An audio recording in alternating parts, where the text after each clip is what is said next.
Beyin 100 milyar sinir hücresinden oluşmaktadır. Yani nörondan.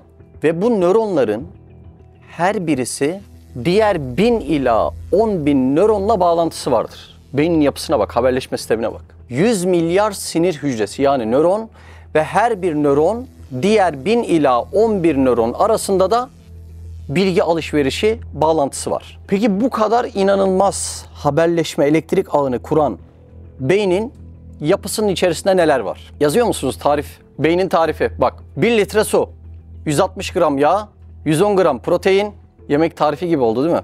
15 gram şeker, 10 gram tuz. Beynin içerisinde başka bir şey yok.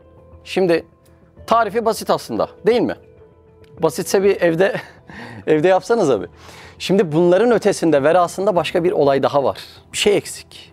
Ne eksik biliyor musunuz? Ruh eksik, ruh. Yani esbab planında, sebepler planında zahirde ön plana atılmış beyin var. Ama bu beyin ruhun alet çantası.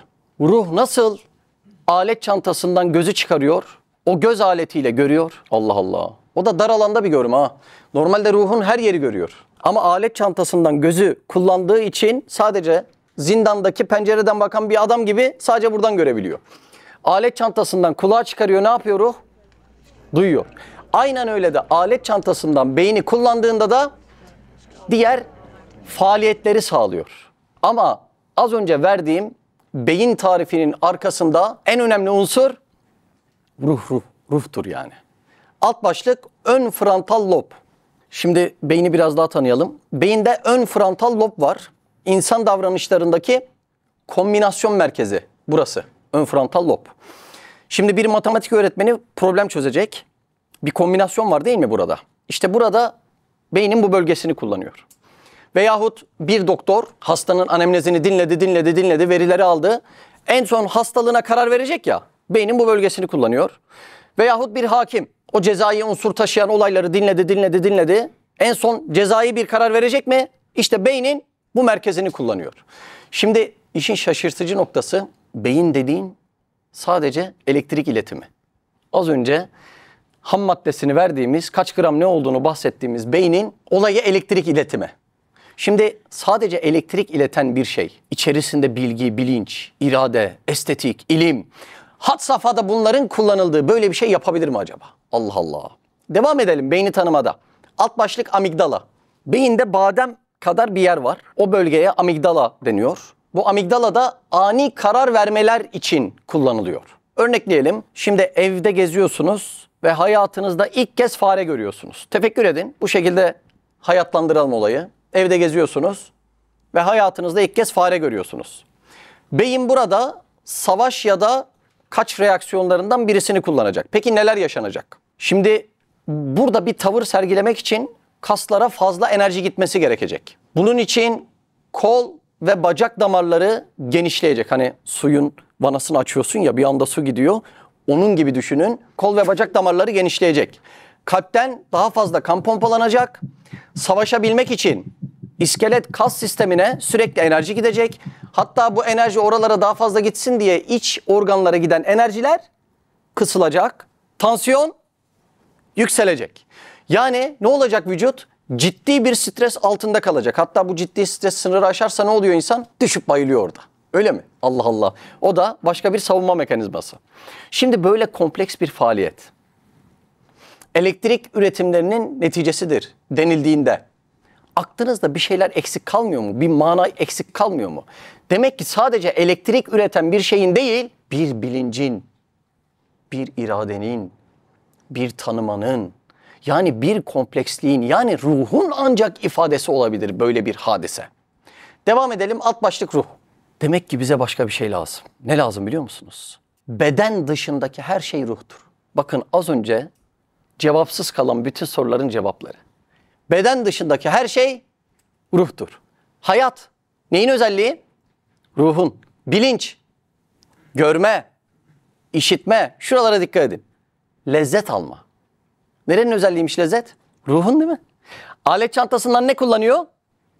Dili kullanıyor. Izdırap çekmek. Izdırap çekmek neyin özelliği? Ruhun özelliği. Hayal kurmak, rüya görmek Neyin özelliği bunlar? Bunların hepsi ruhun özelliği. Demek ki ruh çıktıktan sonra beden sadece bir madde külçesi. Hani hastanede bazen beyin ölümü gerçekleşti diyorlar ya. O ne demek biliyor musunuz? Ne demek? Buyurun. Ruh çıktı demek. Allah Allah. Beyin yağlı bir et parçasıdır. Şuralara lütfen dikkat edin. Sinyalin lezzete dönüşmesi. Böyle bir şey beyin yapamaz. Anlıyor musunuz olayı? Demek beyin arkasında lezzet alacak başka bir mekanizma lazım. Kokuya mana vermek. Allah Allah. Sinir iletiminden koku duyuluyor ve buna bir mana veriliyor. Bir yağlı et parçası böyle bir şey yapabilir mi? Sese mana vermek. Bir ses geliyor ağlıyorsun. Öyle mi Mehmetcan? Başka bir ses geliyor gülüyorsun. Öyle mi Kaan? Şimdi böyle bir şey sadece elektrik sinyalleriyle iletildi desen çok eksik kalıyor değil mi? Allah Allah. Bakın tekrar söyleyeyim, çok önemli bunlar. Sinyali lezzete çevirmek. Kokuya mana vermek. Bir sese mana vermek. Adamın kulağına bir şey söylüyorsun, hüngür hüngür yaşlar boşalıyor. Adamın kulağına bir şey söylüyorsun, kendini tutamıyor, gülmeye başlıyor. Böyle bir şeye mana vermek sadece elektrik iletimi desek abes kalmıyor mu? Madde edilgen bir şeydir. Madde bunları yapamaz. Demek ki bunlar maddenin arkasında ruhun işidir. Allah Allah. Alt başlık beyindeki elektrik faaliyetleri. Beyindeki elektrik faaliyetleri bir şeyi böyle derin bir manaya çeviremez.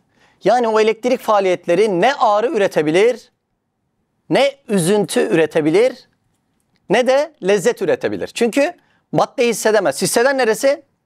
Ruhtur. Demek ki o elektrik sinyallerinin arkasında başka bir şey aramak icap etmektedir. Mesela sürekli sevmeyi, üzülmeyi vesaire duyguları hormonlara bağlarlar. Hormonların burada faaliyeti yok mu? Olmaz olur mu? Allah çünkü neyle iş yapar? Sebeplerle iş yapar. Az önceki bazı düşünsel olaylarda beynin elektriğiyle iş yaptığı gibi şimdi söylediğimiz duygusal olaylarda da Allah Azze ve Celle neyle iş yapıyor? Hormonlarla iş yapıyor. Ama hormon dediğiniz ne biliyor musunuz? Hormon dediğiniz bir molekül. Yani molekül bir yerden bir yere gidince ortaya mutluluk çıkamaz. Manayı anladınız mı? Molekül bir yerden bir yere gidince ortaya stres çıkamaz. Yani molekülün yer değiştirmesiyle hissedilen, manalı, sanatsal ancak ruhu olanların anlayabileceği bir olgu ortaya çıkamaz. Hormonun bir yerden bir yere gitmesinden sonra sevda ortaya çıkamaz. Çünkü molekül dediğin esbab planında sadece bir perdedir. Burak burada mı? Burak, hiçbir mahkemede şöyle bir şey duydunuz mu? Ya benim bu adamı hormonlarım öldürdü. Ben suçsuzum hakim bey. Duymadınız değil mi? Böyle bir şey duysanız herhalde bütün orada ne kadar arkadaş varsa gülerdiniz değil mi? Allah Allah. Neden? Çünkü hormonların arkasında hakim bir irade arar. Bu irade maddenin özelliği olabilir mi? Seçebilme kabiliyeti. Böyle bir irade, seçebilme kabiliyeti hormonların özelliği olabilir mi? Olamaz değil mi? Ne seçti bunu? İraden seçti bunu. Bakın şimdi. Gözde elektrik sinyalleri oluşuyor. O da beyne gidiyor. Daha sonra beyin gördü diyoruz. Bu elektrik sinyalleri beyne ulaşınca beyin gördü diyemez. Neden? Madde göremez çünkü. Bak şimdi. Işık maddeye çarpıyor. Ardından bir görüntü gözlerime geliyor. Gözümün siyah noktasından o görüntü emiliyor. Ardından elektrik sinyalleri olarak nereye ulaştırılıyor? Beyne ulaştırılıyor değil mi? Bir elektrik akımı beyne gidiyor. Beyin karanlık. Ama karanlık beyin görüyor. Karanlık bir beyin göremeyeceğine göre demek ki o an ve an görüntü biri tarafından yaratılıyor. Anlatabildim mi? Şimdi sabahtan beri bunlar ruhun özelliği dedim ama ruhun zati özelliği değil. Ruha bu görüntüler yaratılıyor. Allah Allah. Bak şimdi. Karpuz yiyorsun. Şöyle Diyarbakır karpuzu. Diyarbakır karpuzunun güzeli en çok nerede yetişiyor biliyor musunuz? Bu lağımın aktığı yerlerde. Çünkü bir gübreleme oluyor orada.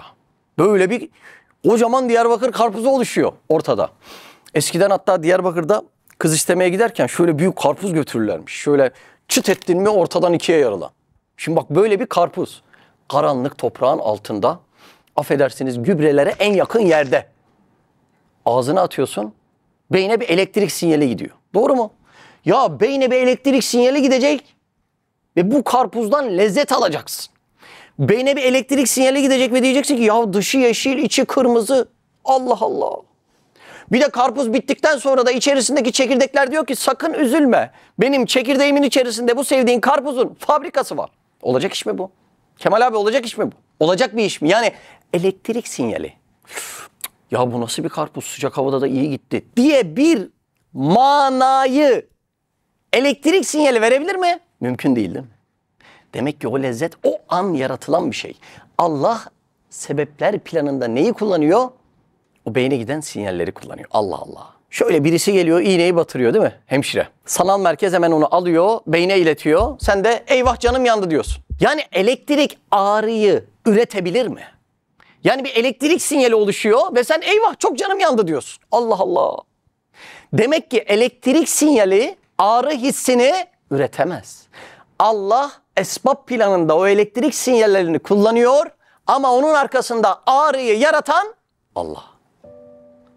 İğne battığındaki cesedindeki ağrıyı yarattığı gibi daraldığında gönlündeki ağrıyı da yaratan aynı Allah.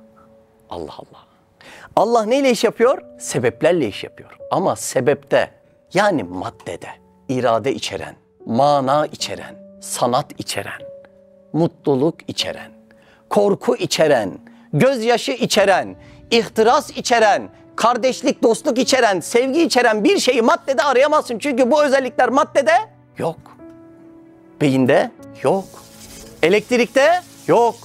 Madem buralarda yok, manayı maddenin arkasındaki bir şeyde aramak zorundasın. Allah Allah.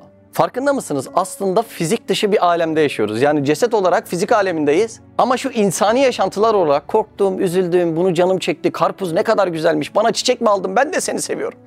Aslında bunlar metafizik alemin özellikleri, yani ruhun özellikleri. Yani baktığınızda insan olarak daha çok metafizik alemle haşır neşir olmuşuz. Ama ne metafiziği canım, metafizik diye bir şey yok diyoruz. Ne kadar enteresan. Üzülme nerenin işi? Maddede üzülme diye bir eylem söz konusu değil, doğru mu? Bak insanda bir anda bir şey çıkıyor, 1 gram cesedinden etkilenmiyor. 1 gram, doğru mu? Ne çıkıyor? Ruh çıkıyor. Korkutuyorsun, korkmuyor. İğne batırıyorsun, canı acımıyor. Fıkra anlatıyorsun, gülmüyor. Üzüntülü bir şey anlatıyorsun, gözyaşı da dökmüyor. Bunlar maddenin özelliği olsa cesette zati olarak bunların olması gerekmez mi? Ruh çıkmış bir cesete elektrik sinyali gönderiyorlar, yapabildiği hareket bu. Parmak oynadı, el oynadı, ayak kıpırdadı. Peki düğme iliklemek gibi kompleks bir hareketi yapan neresidir? Ruhtur. Demek ki mana içeren, sevgi içeren, gözyaşı içeren, ihtiras içeren, dostluk, kardeşlik, sevda içeren bir şey maddede aranamaz. Allah esbab planında bunu elektrik sinyalleriyle yaratır, hormonlarla yaratır ama asıl bu duyguları yaratan bizzat Allah'tır. Yani sebeple neticeye baktığında bir alaka kuramıyorsun. Elektrik sinyalinden karpuzun lezzeti.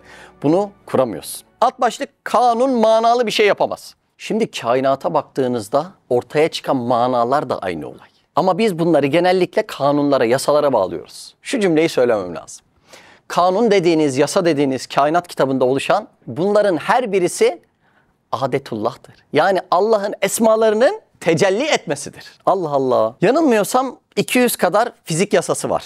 Ve bunların her birisinin hareketleri milimetrik hesaplarla oluşuyor. Mesela yer çekimi. Yer çekimi yasası o kadar sabit ki bundan dolayı bizim kilomuz şurada da aynı, şurada da aynı değil mi? Milimetrik hesaplarla çalışıyor. Ama baktığınızda bu kanunlar amaç gözeten ve mana ifade eden bir şeyi yapamazlar. Yani kanunlarda mana aranmaz. Hani ormana gidiyoruz, kendimizden geçiyoruz ya.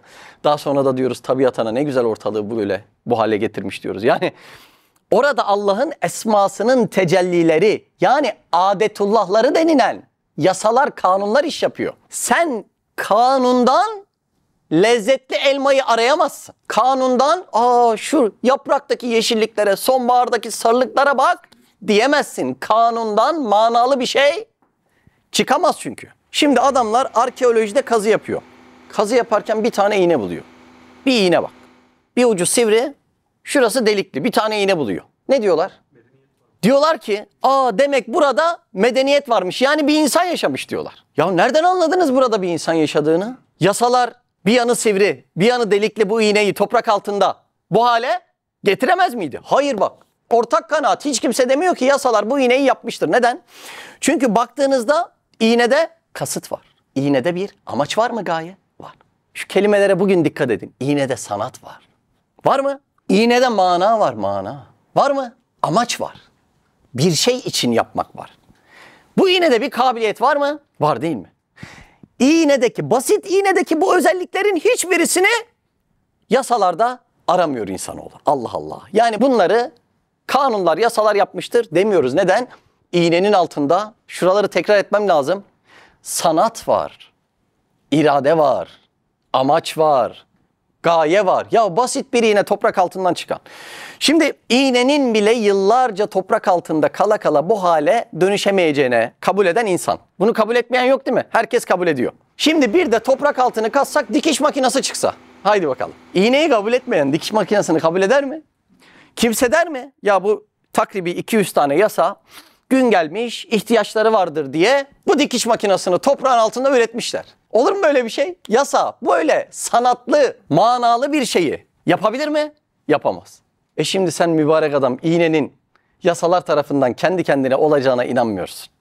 Az önceki karpuz. Yani bunları mı yasalara vereceğiz? Hücre dediğin şu an sizlerin sahip olduğu fabrikaların her birisinden daha üst yapıda bir fabrika değil mi? Hem de minnacık, mikron düzeylerde.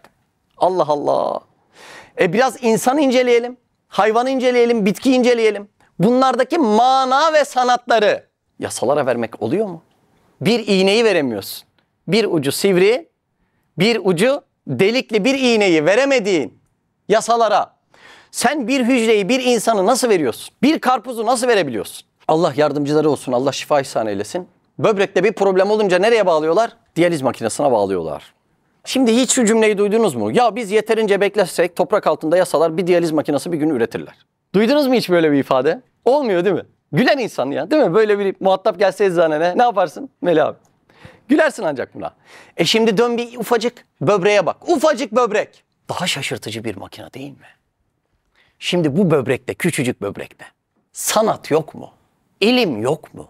Fayda gözeterek iş yapmak yok mu? Akla zarar, bir bilinç mevcut değil mi ya? Biz diyoruz ki böbrek kanı temizler. Ne var bunda diyoruz yani. Böyle dedikten sonra böbreğe şaşırman gidiyor değil mi? Ya böbrek dediğin kanı temizler. Ne var bunda? Madem ne var bunda yapsana. Üretsene, insanlar o diyaliz makinesinden kurtulsun. Asıl doğru soru o değil. Asıl doğru soru böyle muhteşem bir sanat eserini, böyle bir gayeyi, böyle bir kastı, ya beni düşünüp, beni sevip, bana dertlenip vücuduma takan kim arkadaş, kim? Kim? Böyle bir sanat eserini. Allah Allah. Bak şimdi. Hidrojen dediğiniz aslında bir protondur. 79 tane hidrojen yan yana geliyor. Ne oluşuyor biliyor musunuz? Altın oluşuyor. Şimdi ben şurada gözünüzün önünde 79 tane pirinç tanesini bağlasam, ortaya da o son düğümü attıktan sonra tıp diye bir ceviz oluşsa. Şaşırır mısınız? Şaşırırsınız değil mi? Deriz ki abi konferansları bırakalım, biz bu işi yapalım. Değil mi? Ya Allah Allah, bunu gören namaza başlar. 79 tane pirinci bağlayacaksın, bir ceviz oluşacak. Allah Allah. Peki 79 tane hidrojen yani protonu birbirine bağlayıp bir altın oluşması ne demektir biliyor musunuz? Altının özelliği protondan değil demektir. Allah Allah. Ömür adamışlar ha. Acaba altını nasıl ortaya çıkarabiliriz diye, değil mi? Bak onunla ilgili romanlar var değil mi? Simyacılar falan diye. Buyur, formül burada. Yapsana. Protonlardan altının oluşmasının perde arkasında sanat var, sanat. Bir hanımefendi nasıl takıyor altını? Hoşuna gide gide. Ya beğenme var, beğenilme var, sevme var, sevilme var. Çok sevdiğiniz bir hanımefendiye ne hediye alıyorsunuz eşinize? Altın ya. Şu yüzüğü sana hediye aldım. Allah Allah. Ne var arkasında? Sevme var, duygular var, mana var. Maddenin arkasında mana yok. Demek maddenin arkasında maddeyi konuşturan bir zat var, zat.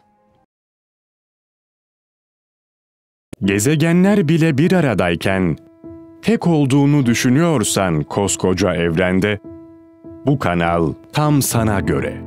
Bu video YouTube kazanında kaybolmadan, senin gibi başkalarına da ulaşabilmesi için desteğe ihtiyacı var.